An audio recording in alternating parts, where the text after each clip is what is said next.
Ashley Mortimer, you have been an inspiration, you have been a guide for many people, and you possibly, as I wrote down here in my notes here, you're possibly the most public UK spokesman on paganism these days, because you have quite a front with the Doreen Valiente Foundation, as the Centre for Pagan Studies. You appear very regular on the big questions, and you always to be the person that everyone goes to for an interview. How does it feel to be potentially the public face of paganism in the modern day? I don't know. I didn't know I was until you just told me.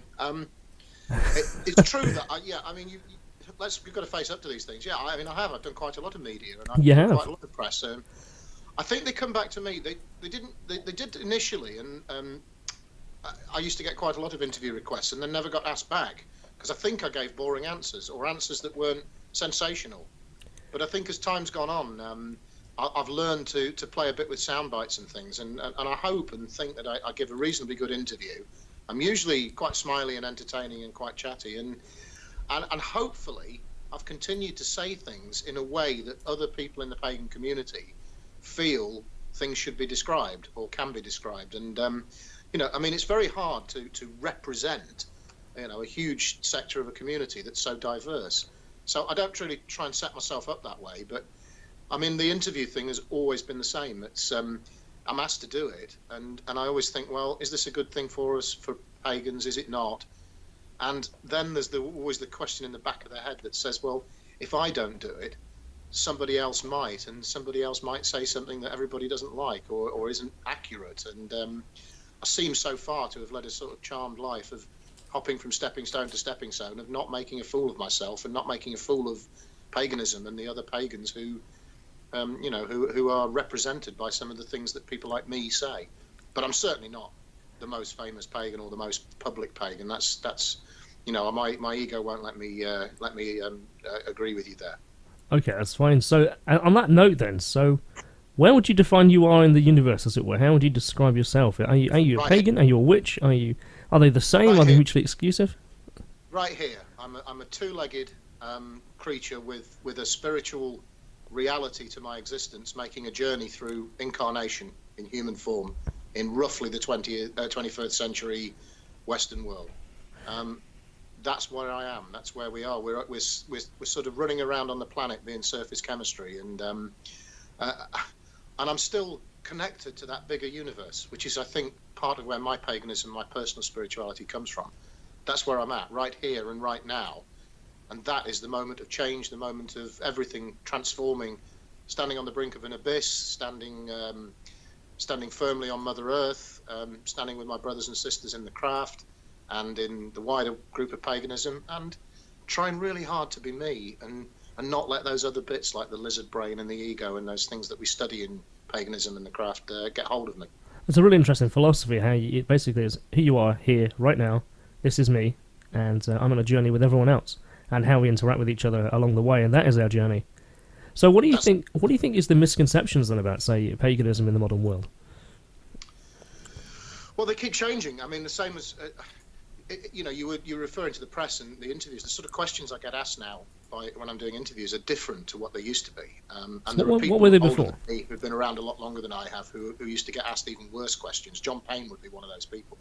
No one's asked me if I drink blood or sacrifice children or anything. So I've been lucky there. But we seem to have moved to the most common question I get asked is, so is it true you take your clothes off at midsummer and leap through a bonfire naked?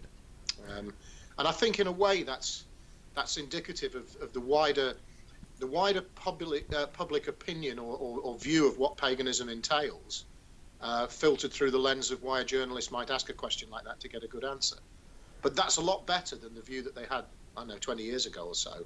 So although it's still not accurate, it's it's still a better position than we were in before. It almost sounds a bit like tongue-in-cheek, doesn't it? Do you really take your clothes off and jump through the fire? Do you do what they do in The Wicker Man? It's far too dangerous to do it with your clothes on. Well, absolutely. So it's paganism. What do people do these days? How would you describe? If someone says they were a pagan, what would be their typical kind of view. So historically, the word pagan is a Roman word, paganus, man of the country, which the Romans, we believe, would have used to slightly derogatorily to describe the yokels and bumpkins that they encountered.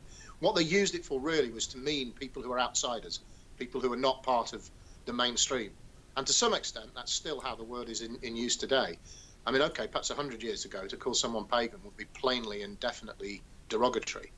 Now, thanks to thanks to the repeal of the Witchcraft Act, the behaviours of various people within paganism over the last 100 years, it's now seen as something else. It's now seen as an outsider, a spiritual path, religious path. And these things are now understood by the wider public in a way that they weren't before. Okay. So is that because paganism now has all the religions and all the different thought forms? Is it because they're now being actually taught in school, or there's now a wider acceptance and knowledge of them?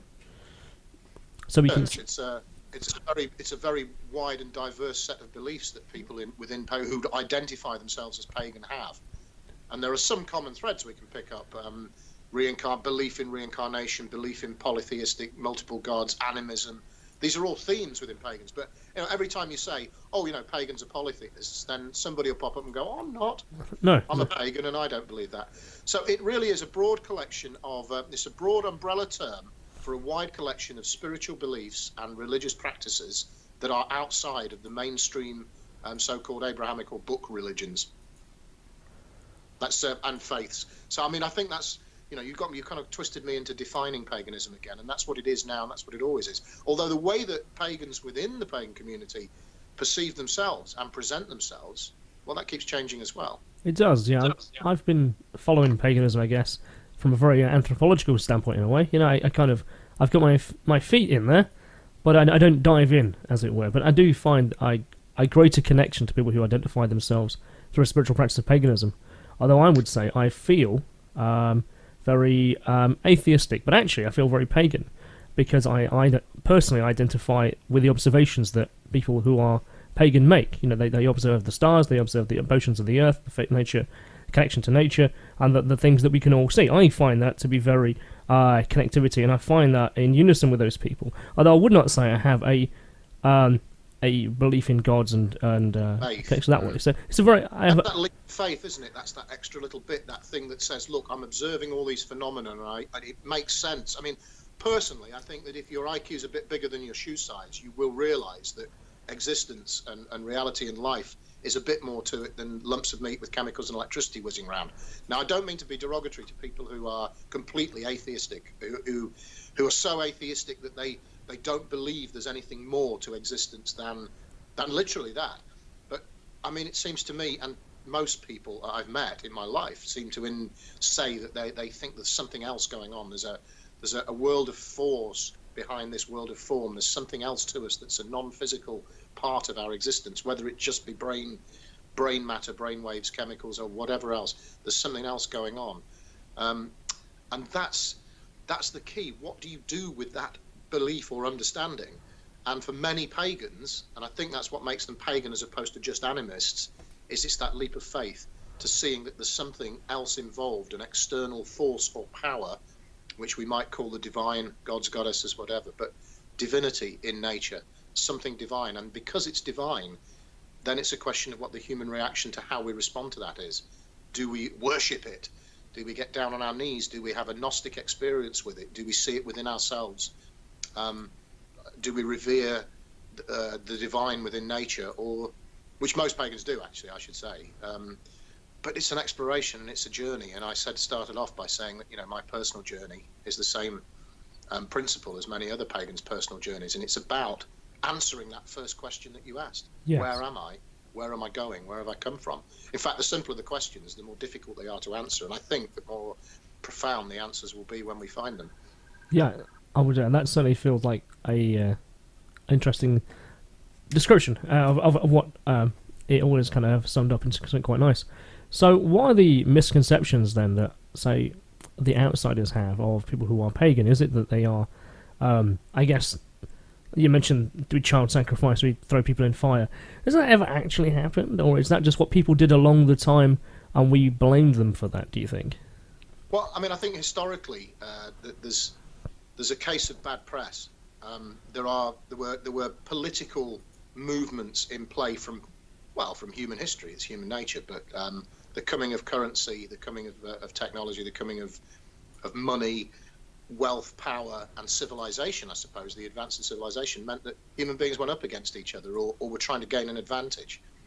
And from a religious point of view, I think in this country it started probably, well, it had started already, but it's the Norman conquest, and it's the Normans bringing of their culture to our islands to impose upon us their culture, which included their religion, which was Christianity. Yeah.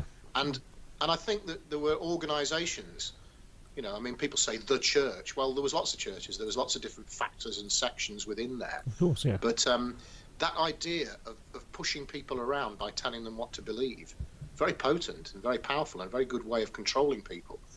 And of course, if you're going to create outsiders, and as I say, the word pagan and the word witch in some cultures has that meaning of being somebody who's an outsider, somebody outcast, somebody who's different to us. You set up the difference and then kind of you demonize it, basically. And that's what happened. And that's where some of these misconceptions arose. And that's where some of these ideas came from. That our pagan ancestors were running around pursuing their spiritual and religious path by taking lives and murdering and pillaging and so on. I mean, I don't doubt that there were people who had very strong religious and spiritual beliefs that were not part of the norm who did that. There were plenty of people who were in the mainstream religions who did exactly that, who conquered and wielded the swords for power in the glorious name of whichever divine presence they wanted to invoke. But that doesn't necessarily mean that that's a reflection of the reality of that. So, yes, people who were outside of the mainstream faiths and religions and beliefs, the so-called occultists, I suppose, were studying more subtle interpretations of reality. And in order to do that, you have to prod the boundaries a bit.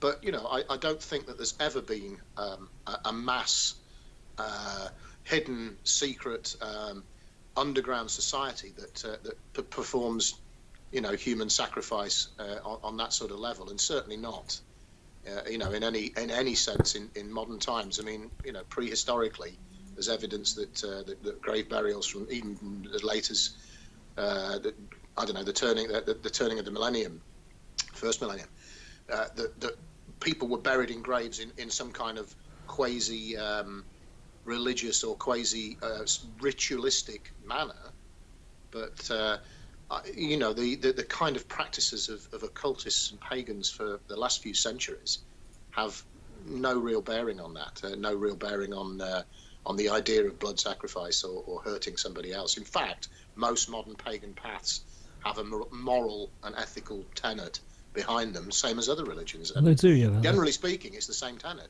Don't hurt people and stop being a dickhead. Am I allowed to say that? Of course you can. That perhaps should be the moral of every group of people.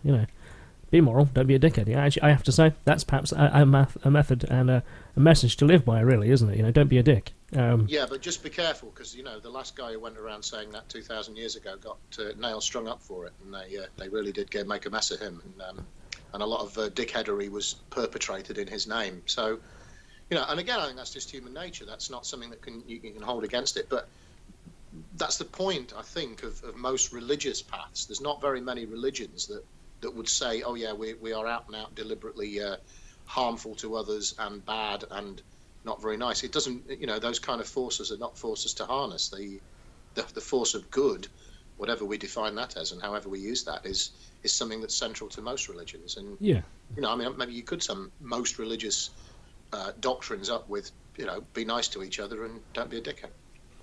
So there seems to be quite a strong, European flavour, isn't there? Northern European flavour to paganism. And there's certainly the ones that I've experienced and the people I've spoke to. There appears to be a blend of traditions, both oral, practical, that has perhaps survived from the Nordic and Germanic and times that have come through and filtered through. Like you said, messages, from those ancient times have kind of filtered through, and people have continued doing those natural practices, either within their family units or generational teaching. And that has survived. So when I started my journey of discovery into the world of paganism, I kind of came across the works of Gerald Gardner. I came across the works of Doreen Valiente, of course, you're very deep in with the Doreen Valiente Foundation, and I was surprised to see that paganism actually is quite relatively new in terms of its current form. Only really around like the late 1800s to early 1900s. That appears to be when it was rediscovered, or perhaps was discovered, but perhaps in older clothing, should we say? I mean, how do you view that?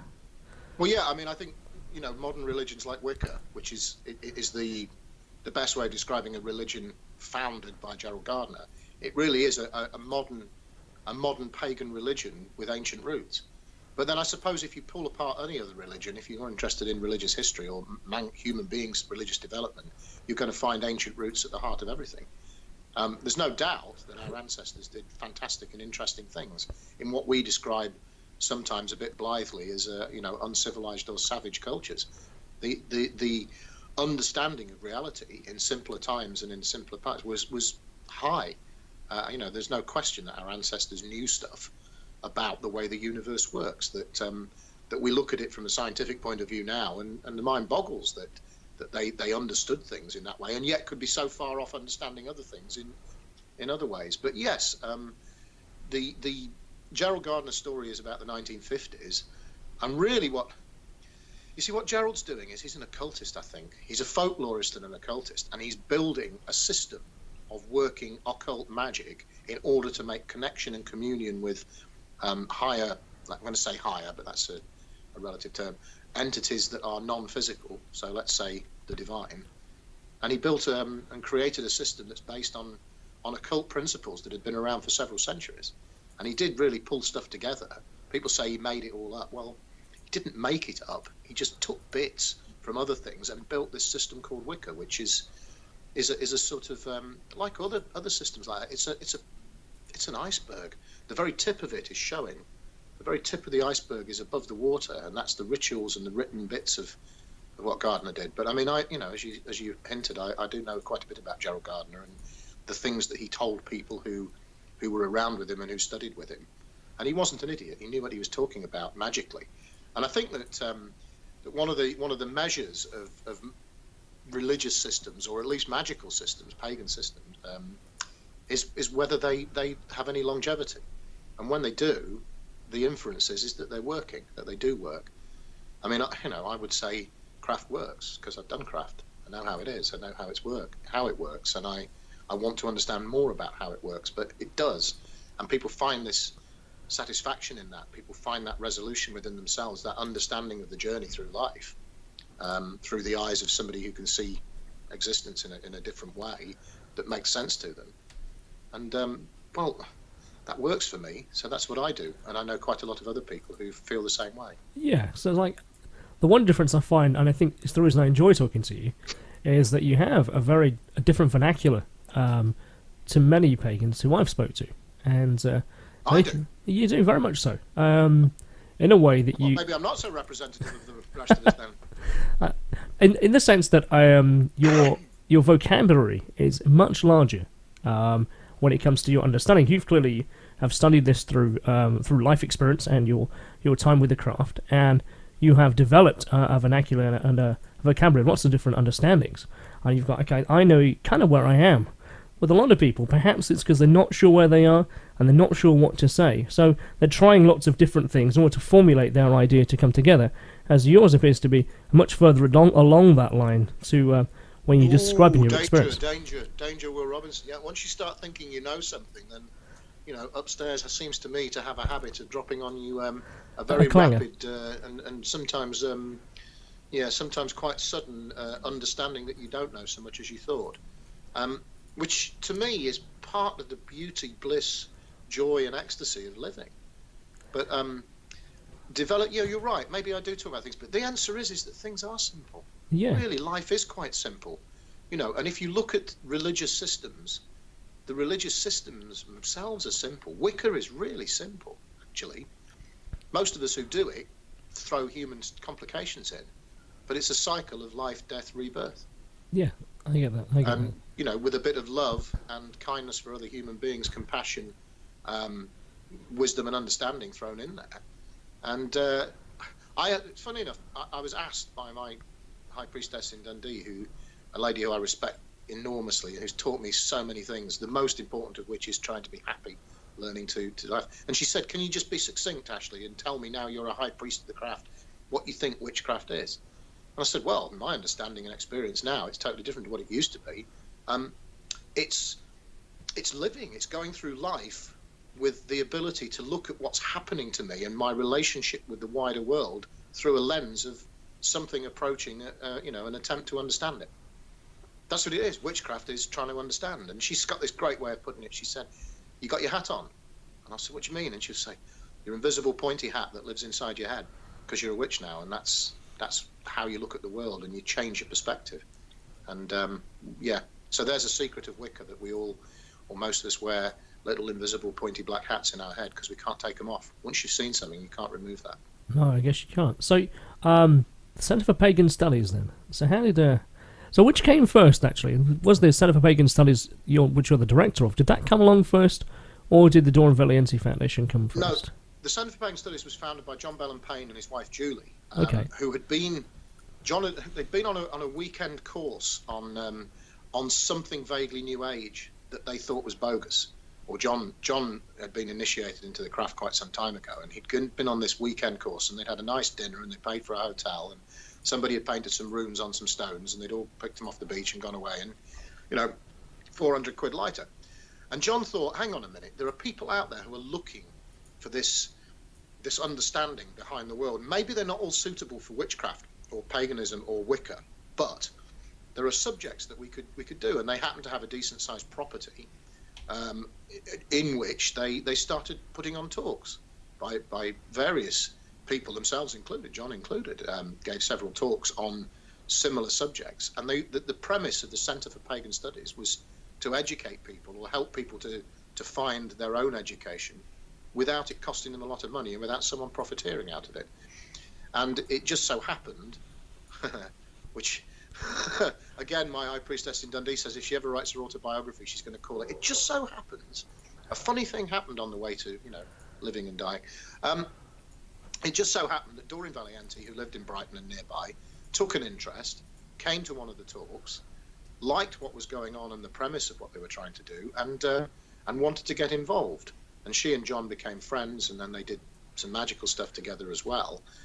And after Doreen passed on and she left her legacy to John, he decided to form the Doreen Valiente Foundation, to which he donated the entirety of the collection of magical books, papers, documents and artifacts that Doreen and himself, with Doreen together, had amassed. And the Doreen Valiente Foundation was born. So the simple answer is Centre for Pagan Studies first, Doreen Valiente Foundation second. Doreen Valiente Foundation's goal is to protect and preserve and collect artifacts and documents and learning and information and start to propagate it. And the Centre for Pagan Studies is one of those mechanisms by which we can help to share the knowledge that's within that collection for those who want to seek it, and to the wider public as well. Oh, I understand now, thank you. So, Centre for Pagan Studies, are you doing talks yourself on a regular basis through that avenue? That venue? I'm doing a lot of talks, actually. I do a lot of talking, funnily enough. I perhaps need to shut up a bit, really. But until upstairs tell me to shut up, then, if they said, be quiet, Ashley, then I will. But yeah, I do. I'm out and about giving talks under the banner and name of the Centre for Pagan Studies and the Doreen Valiente Foundation. And it depends on the group that I'm talking to. I've done, as you say, media and press, but mostly pagan conferences and pagan events. But then there's things like Pagan Pride, where that touches the wider public a bit.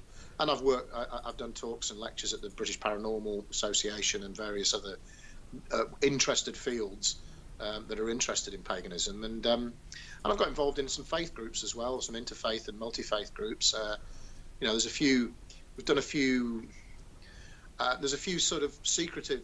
I say secretive, but there's a few meetings of other faith groups that go on behind closed doors, and I get invited to a few of those to sometimes give a presentation. And I'm doing one in Nottingham in a few weeks that's on the subject of exorcism, and there'll be people from various faith groups and people from some other organisations relating to mental health and that sort of thing, who will be getting together to do a seminar. So I don't think I'm actually presenting at that one, but those sort of interfaces with the rest of the world, I'm doing quite a lot of those. And, sometimes with the banner of Centre for Pagan Studies and Doreen, and sometimes just because, I don't know, maybe I come up in Google or something as biggest idiot or loudest mouth or something.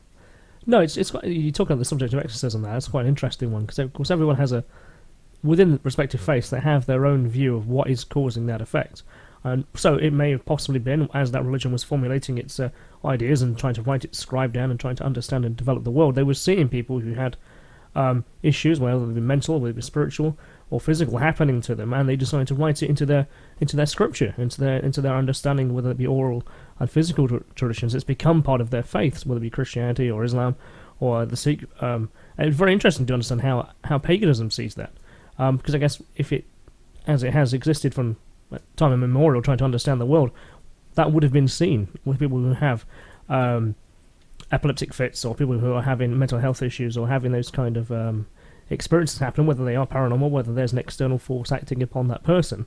To have, like you said, an interfaith discussion about how that is seen by different people is really quite powerful. That's really good to know that that's actually occurring. That's very important. I mean, there's I've done a little bit of chaplaincy work in some mental health institutions, and of course pagans in prison, and pagans, particularly pagans under mental health care and section. It's very difficult, well, I suppose from any religion, because you've got an invisible friend in the sky, and he's kind of the all-powerful being, and he's told you you're special. Well, where do we draw that blurred? There's a blurred line between a mental health issue, delusional thinking that's an aberration of the brain, or whether that be diseased or whatever you want to talk it, and an actual genuine Gnostic spiritual experience. And it's that interface of where spirituality meets mentality. And if you look at I'm diversifying the conversation now, but if you look at the underlying occult systems that built things like Wicca and other magical practices in the modern age, then you'll see that there are ways of understanding that division between body, mind, and spirit. Absolutely. And that the study of that is that's exactly what informs us as to how to handle within our society people who are talking about meeting the fairies and encountering the elves, or whatever other descriptions they want to give. I know I've been frivolous with that terminology and that language and vernacular. So determining whether somebody has mental health issues that can be treated, and possibly even, I'm going to use the word cured, the C word, but as opposed to somebody who's having a genuine mystical experience, you need people who have got mystical knowledge, or who have had mystical experiences themselves, to be able to help you. And interestingly, when I first started doing some chaplaincy work, in fact, in the several times I've done these things, I've spent more time talking to the staff than I have talking to the patient or the client, because it's the staff who need to know that when someone says, I'm hearing voices, whether they're experiencing schizophrenia, some kind of mental distortion, or whether they're actually genuinely having a spiritual experience. And sometimes it's quite hard to tell the difference. I often think I'm crazy. So I was going to say about it's good to know that that's actually the case, because when you mentioned about pagans in prison, pagans in hospitals, etc., is there actually much call for people to go in there and actually talk to them about their experiences? Because I've got some friends, you and I share Farouk, in regards to he talks to people who of the Islamic faith who go to hospitals and so on, and they have someone to talk to, and I'm very unaware of any pagan effort in that regard who actually goes like chaplains and to go to hospitals. Is that dealt with by the Pagan Federation? I mean, I don't know. I couldn't give you statistics. I wouldn't like to quote it, but I've got colleagues in the Pagan Federation who organise such things and interface with the government on such levels. So, okay.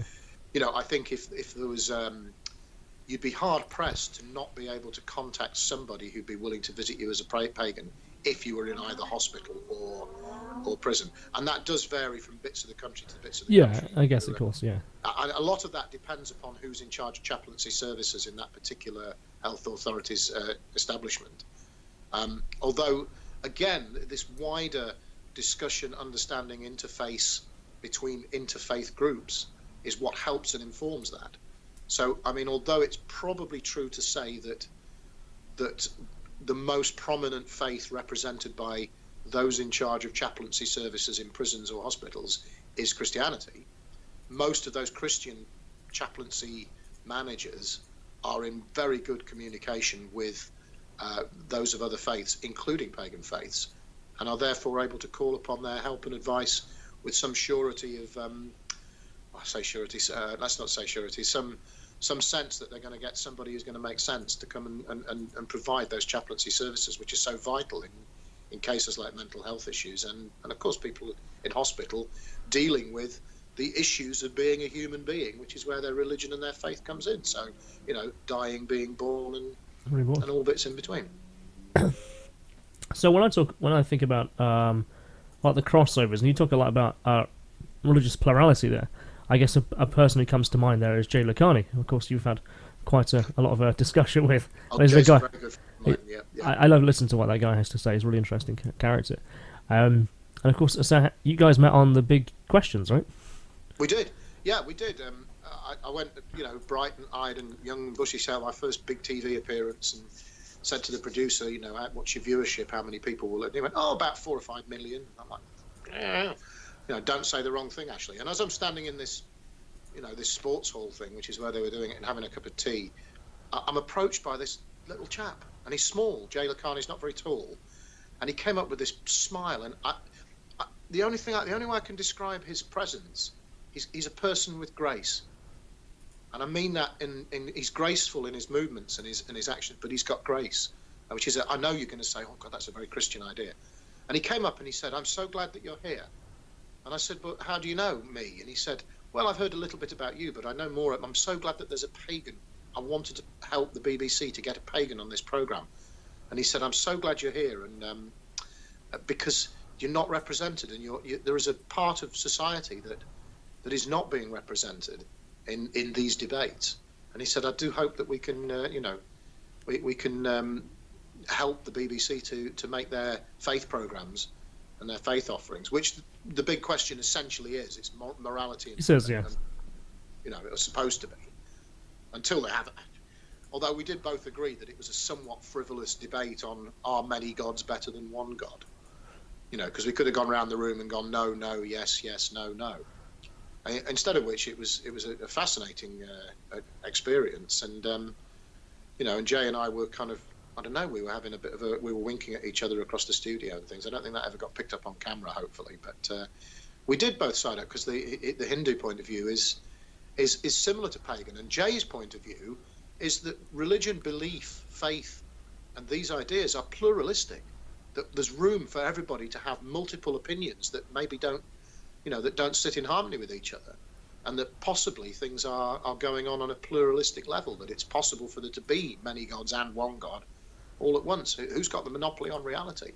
And then we're into some very interesting conversations about how human beings see the world and how they see each other within it. Absolutely. I mean, religious plurality seems to be... it's a way to make sense of many gods and one God, whether it be... simultaneously holding both viewpoints simultaneously, which we do that all the time. We can watch a movie and we know it's a movie while understanding actually it's very real because the actors were there, the producers were there, but the semblance it gives, of course, is a continuing like a movie. So you can have the dual narrative point of holding. Well, I know it's a fake environment, and I know that no one there really got hurt, but actually it looks like it did, and I can enjoy it for that. You can hold both positions simultaneously and enjoy it. That's right, and that's a suspension of disbelief in order to enjoy the movie. And I know that sounds like a slightly frivolous way of describing it. I mean, spirituality and religion are not entertainment, although they are entertaining, or can be, especially when you're watching other people doing it. The point about plurality or pluralism, the idea that multiple things can be right even if they seem contradictory, to me, that's a really important antidote to the real bane of belief systems amongst human beings, which is fundamentalism. Yeah, it's this way or no way.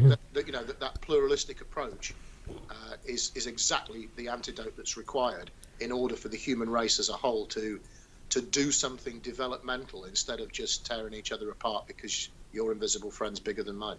Yeah, you wear a different coloured hat to the one I do, so therefore, bang, or for whatever reason.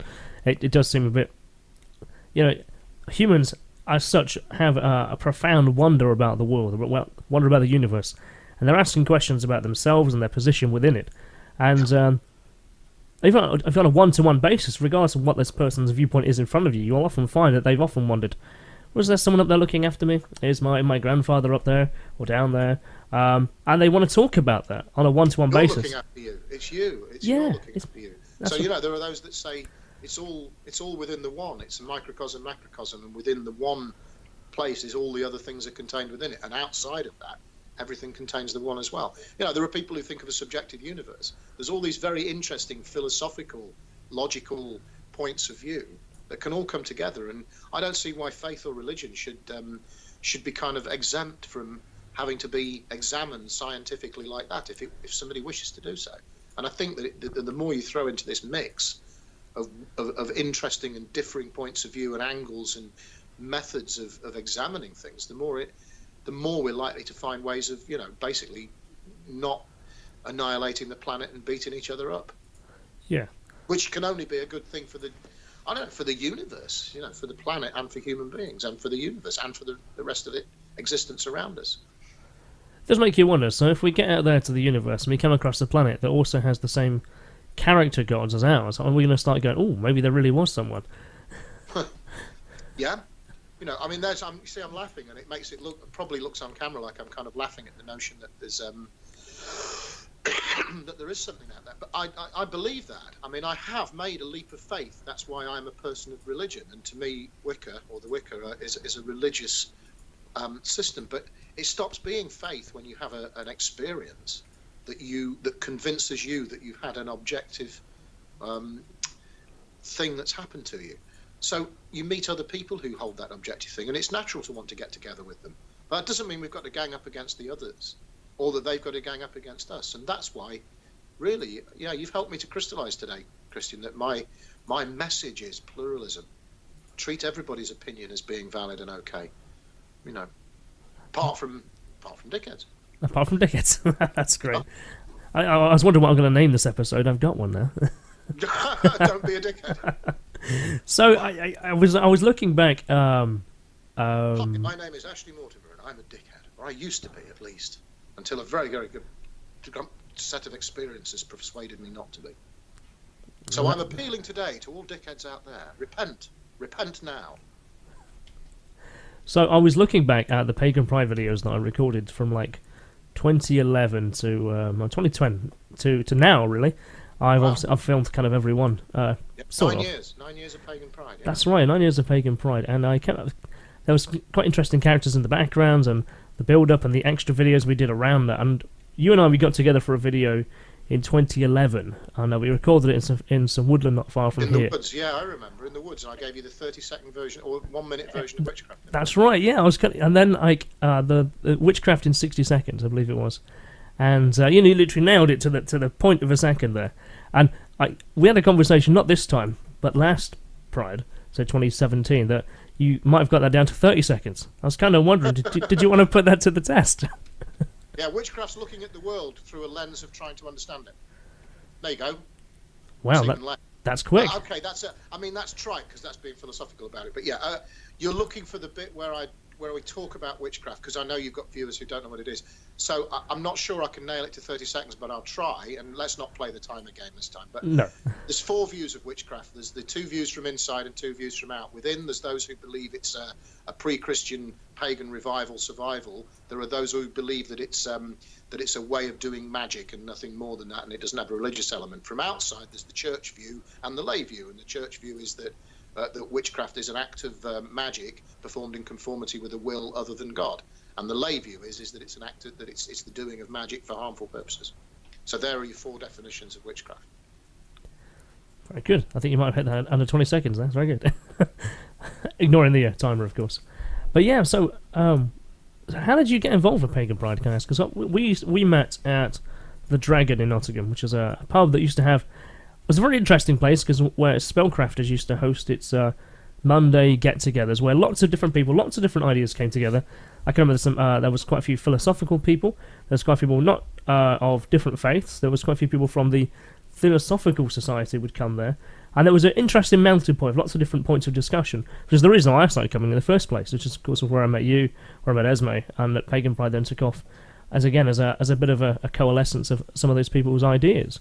So is that where you came into the whole fold? Was that? Sort of. There's the pagan scene is full of things called moots. A moot is an old word meaning a get-together, a gathering, and a discussion about things. And so that the pagan community, and all over the country, perhaps all over the world, holds moots, which are ostensibly a gathering of people who want to talk to each other about different interesting subjects. Now, we're very fortunate in Nottingham that there's a number of different places and different forums where these moots can go ahead. Nottingham Pagan Network, right at the centre and the heart of organising moots, and have been seeding other moots, and there are other people who have come along and started their own moot with a different flavour. Nottingham Pagan Network is still going. The oldest regular meeting of pagan and pagan-related topics in Nottingham is the Empyrean, Nottingham Empyrean, and Nottingham Empyrean holds a monthly meeting in the Theosophical Hall, which they rent, and they put on a speaker on a subject, a lecture, or even a discussion, and sometimes a workshop. And we've had some fascinating things over the years I've seen at Empyrean. That's where I got involved. The Spellcrafters Moot was started sort of on a friendly basis with Nottingham Pagan Network, and they wanted to do things. And Spellcrafters' view was they wanted to hold open rituals. They wanted to hold a public celebration of the seasonal cycles along a modern pagan theme in Nottingham, and did so and do so. Nottingham Pagan Network was about being a network, was about being at the centre of things, and they still hold a moot fourth Wednesday of the month, Lincolnshire Poacher, Mansfield Road. It's an open public forum, as many pagan moots are. It's it's in the back of a pub or in the pub, and people come, and it's good that they get in touch in advance, but people can sort of show up and look around and go, oh, well, they must be the pagans. And we often run into people who are not pagan. There's a lot of people who are regular attendees of the event, of the moot. So Empyrean can get, I don't know, anything from 20 to 100 people, to depending on who's speaking. NPN, Nottingham Pagan Network Moot, gets, I think we've had 150 people packed in the pub for a Christmas or a Yule celebration one year, and usually there's about 20 to 30 people. So these are providing a sort of, this is what Pagan Pride was all about, is sticking up this banner that says there are other pagans out here, and if you want to come and identify as pagan, or even just be interested, there are people here who are willing to talk to you and who are not hiding behind closed doors and getting on with it. I mean, it must be said that a lot of the people who attend these events, who are part of the pagan community, myself included, we're getting on with our paganism privately, and that's fine. And but I'm open to talking about what we do and what we think and how we do it, and helping people along their journey. And I don't know, sorry, Kristian, I've got to a point that's another very important thing, as well as the pluralism. There's something I do want to say, and that is that you reach a stage where you realise, with an objective view, that you've started to accumulate knowledge and experience. And if things have worked out well, and this is the training I've received, is that you then realise that you've got a massive compulsion to start helping other people. I can't even tell you how many people helped me on my journey. I wasn't a clever occultist or a great magician or a brilliant book reader. I was really, really fortunate to be able to be shown how to be humble and ask people for help and questions. And I've been helped on my way. And as you said, I'm now in a position where I can pay some of that back.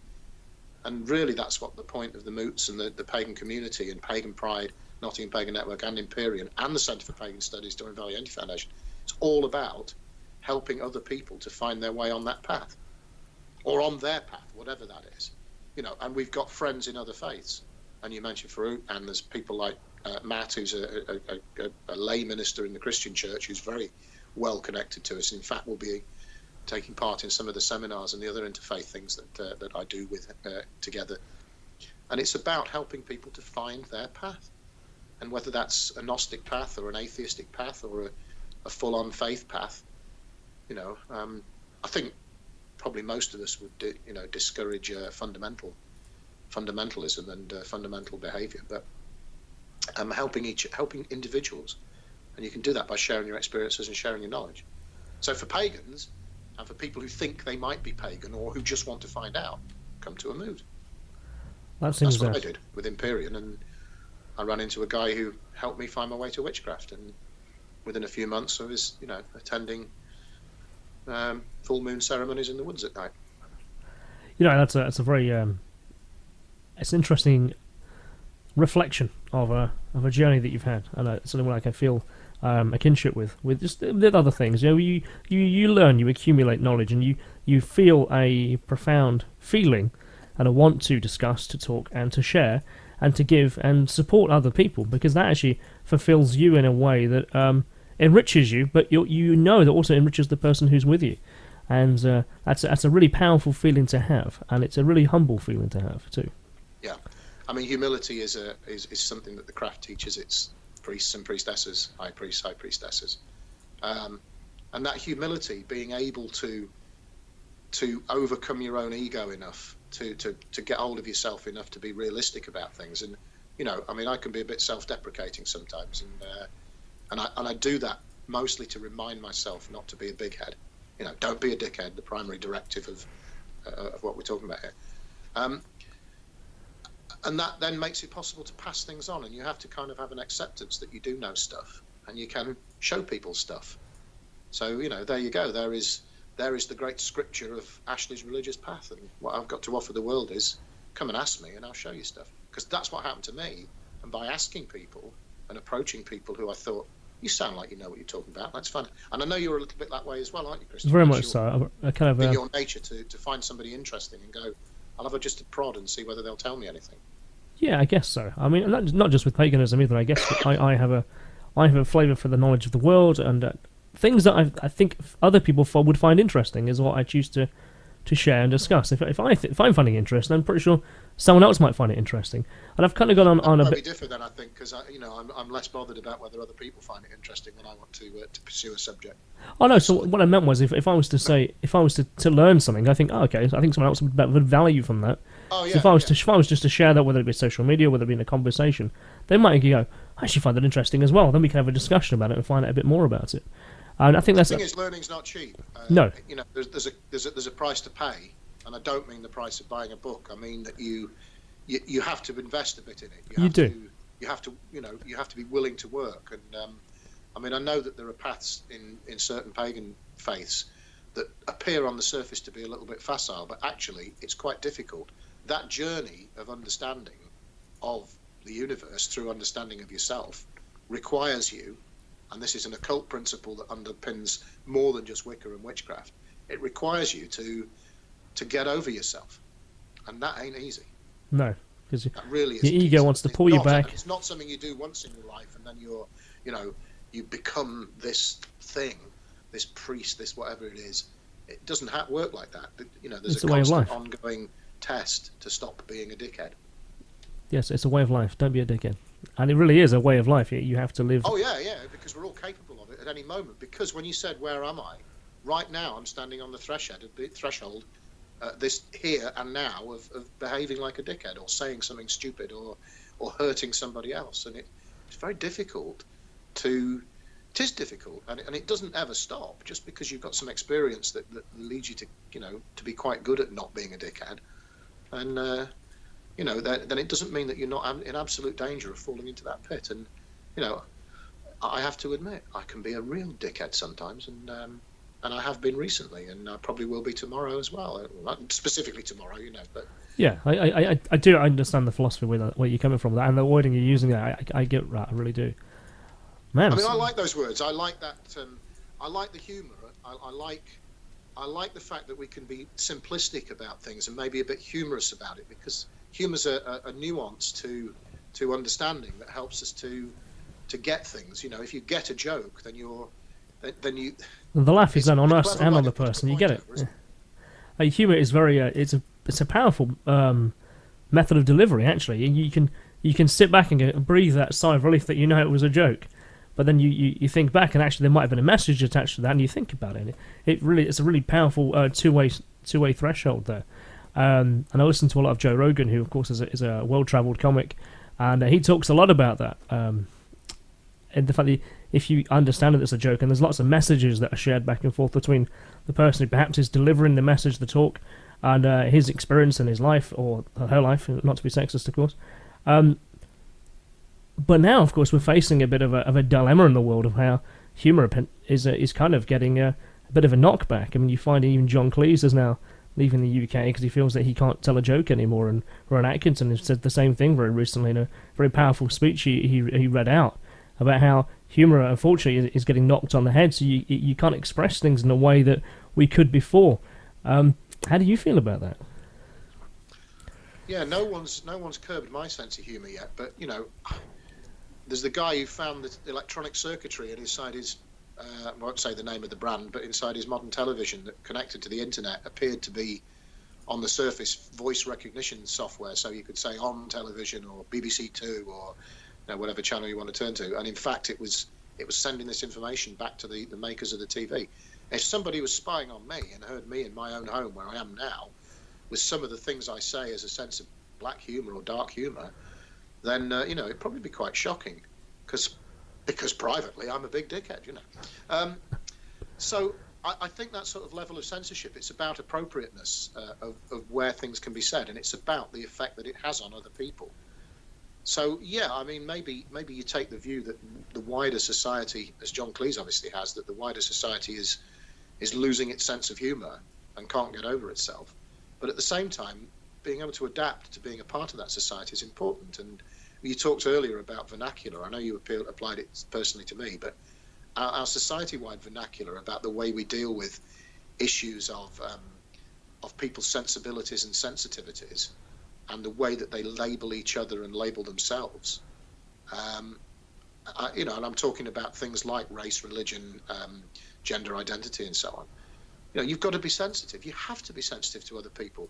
And it was a lesson John Payne taught me a long while ago. If you don't appear to other people to be reasonable, not being a dickhead, then they're not going to listen to you.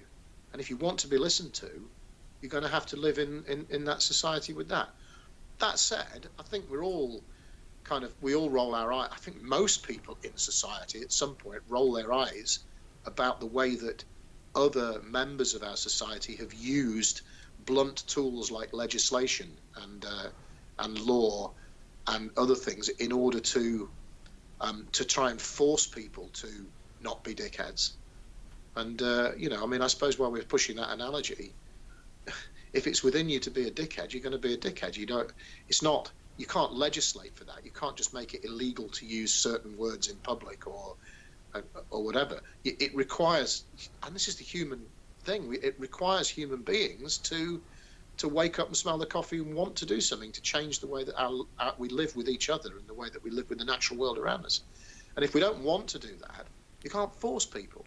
I mean, yeah, okay, I'm not saying I'm against legislation that makes recycling important and charges us 5p for a plastic bag in the supermarket.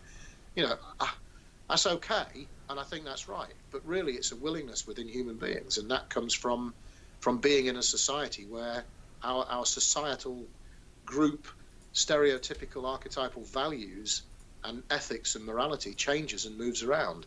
So there's a fluidity, like you said. There's a flow. You have to work with. You have to kind of take the time to come back a bit, brush it out a bit. And I think the very British kind of sense of humour. The dark, unpleasant, filthy joke that I tell you off camera isn't the same as I tell any one of your viewers that can see it. Yeah. I mean, I am, as you know, I'm a person who's kind of comfortable within my own skin, and becoming more and more so when I do these interviews and whoever the audience is. But the sort of thing that I would say to you as an aside remark in the pub isn't the same thing as I'm necessarily going to say on camera. So there's an appropriateness of vernacular language that needs to be used at the right time. You know? But I mean, please don't. I still think I'm a nice guy. I still think I'm a good person who's got a good outlook. And privately at home and within my small groups of friends, I hope that people like me and they don't think I'm a dickhead and that I'm not. But I think all I'm trying to say is that there's a meaning, there's a time and that place. You say, it's the context in which they're said that's just as important, and the nuance and so on. And I mean, okay, John Cleese is entitled to clear off elsewhere, and well, he's gone. He is no more. He has ceased to be a British citizen. He ceased to be. It's gone. That's great. But Ashley, thank you very much for your time today. I know you said you're heading out this evening. So I wanted to thank you again for your time here today. It's been a wonderful discussion. Hopefully we can do it again soon. I think there's certainly much more room for a lot of discussion. So we spend an hour talking about really good stuff, and we always feel, I don't know about you, I always feel we come away just having only scratched the surface. Yeah, literally just a scratch as well, because there's lots of different places that things can go. So we should arrange sometime in the future to do it before it's too late. Maybe we could force ourselves to have an agenda, and then you can force me to answer the questions that, whatever, or encourage, people to say what it is they want to talk about. I mean, I hope that these conversations stimulate other people to talk about rich topics. Yeah, absolutely. I think when you open the floor up and you have a discussion, you literally have a one-to-one back and forth, and people go, I want to ask that, because when you put on the spot, does anybody here have any questions? Everyone has a question, but no one puts their hands up. Only for not on my talks. Well, I don't know. Maybe that's true. Yeah, no one ever puts their hand up. Does anybody have a question? And then afterwards, you finish the talk and you're packing up your notes and you're thinking, I'm going to get home and have a cup of tea. And there's a queue of people going, just wanted to ask you about this. Yeah, what's your opinion? Okay, you could have shared that publicly, but hey. But maybe that's what people really want. People want that one-to-one conversation rather than a group discussion about their views. Well, I mean, the way I developed my personal... God, we're back into the interview again, aren't we? I mean, for me, Wicca and witchcraft is taught face-to-face. It's eye contact with somebody who's teaching you and showing you how to find your own journey and your own wisdom. And it's done face-to-face. It's not done through a book. It's not done through a correspondence course. And I've been lucky enough to find people who've been willing to show me and teach me, and I'm lucky enough to be able to pass that on to others. But opening that discourse up and having a dialogue that's two-way, that's really important, yeah. It is, yeah. Multiple ways. Pluralistic dialogue, yeah. It's the way I've found. Anybody, everybody. Anybody and everybody, that's good. That's the way I think about things too. It's really the why I've kind of re-began this podcast as A Curious World. It allows me to, open the floor, open the conversation, and if I can find an interest in something, I want to talk to the right people about it. And I find from that, I've got people going to me, I'm so glad you spoke to him, I didn't know about this, and I feel like I'm much more educated from beyond that, and I found that because of that, my audience is growing a bit. I feel I'm growing a lot. I feel the person I'm talking to is enriching as well, so I think it's a multi-purpose, multi-flow benefit for everyone, really. So no, I think that's fantastic, and I mean, it's a pleasure to come and take up your time and give you things to broadcast about, because I think what you're doing is, that conduit for allowing people with different opinions, and there'll be people you'll have on the podcast who think I'm a dickhead, or who don't agree with what I say, or whatever else. And the wider that is, the wider an audience that is, all the better. So.